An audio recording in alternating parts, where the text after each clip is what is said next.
Sup Shredders, my name is Logan aka Spiderhands and welcome to an SP Reacts where today we have ourselves a track from, it's a live performance from Arik Ancelin and AyoDylan titled They're performing Deathbed live at AYO. And if we switch over to here, AYO, AYO, it's great to be watching a live performance. I dig that. It's how you can really tell they can play their instruments, and we're going to listen through this track from start till finish and we're going to hear what we think. Let's go, let's do it. Yo everyone, all eyes ready?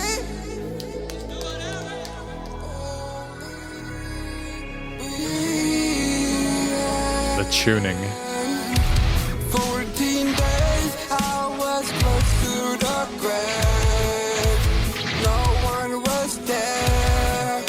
All was alone. Through my ribcage and champagne was there. Oh my God, I thought I was dead. I was on my deathbed.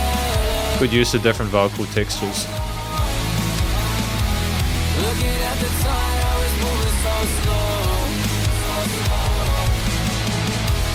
Waking up, barely breathing on the floor. Waking up to 100 texts on my phone. All from loved ones asking when I'm coming home. Waking up. Great transition. Was there, having me freaking out. Movement spreading around like a bullet hole through my ribcage. Been alive, bleeding out, fighting through the clouds. I was on my deathbed. Looking at the time, I was moving so slow.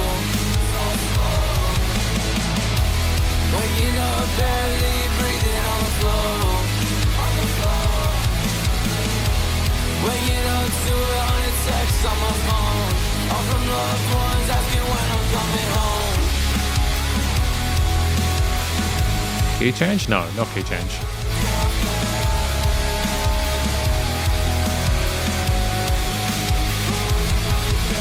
I feel like that was an effective. Sorry, I'll try not to interrupt before the end of the track, but just I appreciate when you have these interludes or these sort of post choruses, and sometimes they'll extend, and it's like almost as long as the chorus, and you're like, we didn't necessarily need this extra real estate with that existing chord progression, but here I feel like canceling out and going to a quiet bar here. It's just it just invokes a sense of speed within the pace.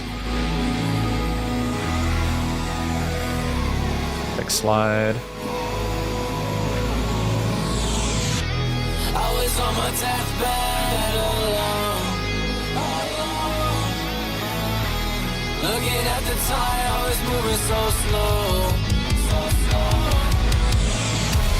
Waking up, barely breathing on the floor. Waking up to 100 texts on my phone. All from loved ones asking when I'm coming home.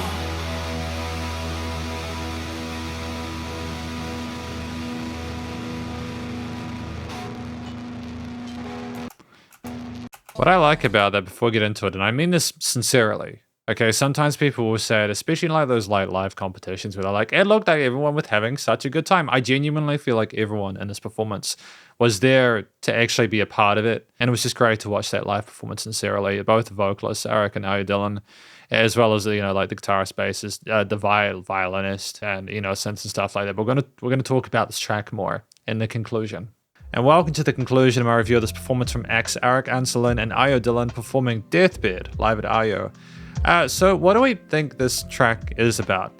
I think it is about someone who has just been missing in action. They've been holed up by themselves. There's no one around them. They're struggling with their situation. And it gets to a point where they're just not able to really sort of like, they're on their deathbed. They're just really struggling with that situation. They mentioned that there are a lot like waking up to 100 texts from their loved ones. So it's kind of like, that situation where you just have a really bad time, you kind of forget about the world around you, and then you realize that there are people trying to reach out and kind of take care of you and stuff like that.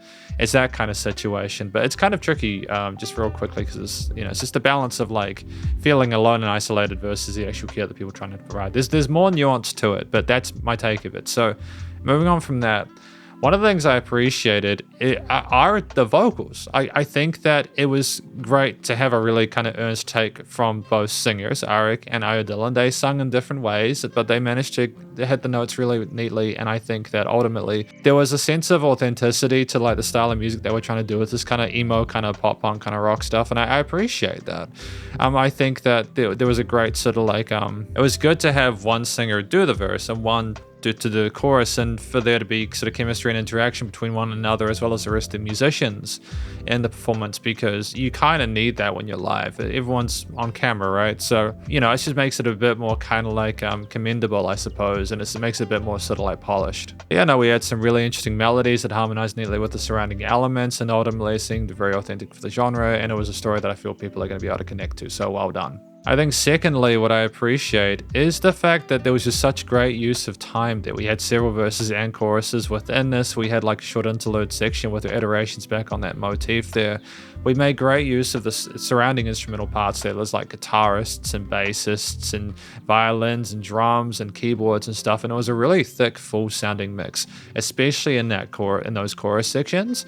And that did contrast a little bit with the verses where it was more sort of like percussion and vocal oriented with some bass with the guitars occasional. Never mind, I apologize. I've just literally checked through it. It's just more that you didn't have both guitars going at the same time. You had one guitar doing palm mutes and the other one doing occasional kind of like chordal elements in the mid to upper range. So I think that was effective. And even that adjusted later on. We had development instrumentally as we went through the track. They're adding mid to higher range resonances there. Slight differences in articulation between the verses, which just keeps the track feeling fresh. And it was also kind of cool to have a little solo section, such as in that post-chorus actually, with I think Arik on the mic there singing some melodies, which almost had like a synthetic kind of vocoder feel to it, which kind of dope there. So we've had a solo section. So I suppose what I'm trying to sort of communicate is, while the vocals were the main focal point of this, I feel like the violin, the guitars, the bass drums, keys, etc., formed an overall really sort of strong supportive backing and created these riffs and motifs that pushed things forward in quite a positive way despite the subject matter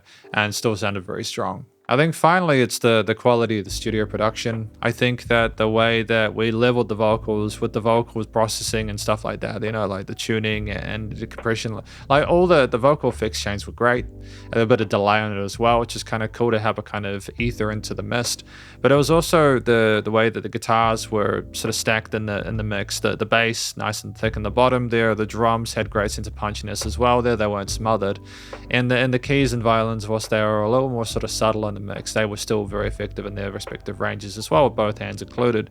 So ultimately, I think we captured the performance as intended to. For a live performance, it was a good quality take as well. You know, it shows that you only get, when you do a live performance, you can't really fix it in post that well. So you really need to be on your game, and they were. And I think that in general, there was dynamic range, and it was nice and loud. It was loud, but without pumping at the same time. Like there was a little bit of side chaining and stuff, but not too much, not to a detriment. So ultimately, I think this was just a really great effort from everyone involved. This is Arik Ancelin and AyoDylan performing Deathbed live at AYO. Fantastic effort, and hopefully, and just before I go, there's nothing I'd feel that I would sort of like want to change about this. I don't have any constructive critique for it. I feel like it was well handled. It'll be sort of like an overall sort of like context kind of thing for like a wider scope. But with this track, fantastic first impression to their live stuff, and yeah, hopefully you enjoyed it. If you did, please do go show them some love via their various social medias and the YouTube page, and stay cool and stay safe, and please remember to support your local musicians and artists at this point in time, as they need the help more than ever with all the crazy stuff going on in the world. And I will catch you in the next Reacts. Spiderhands out.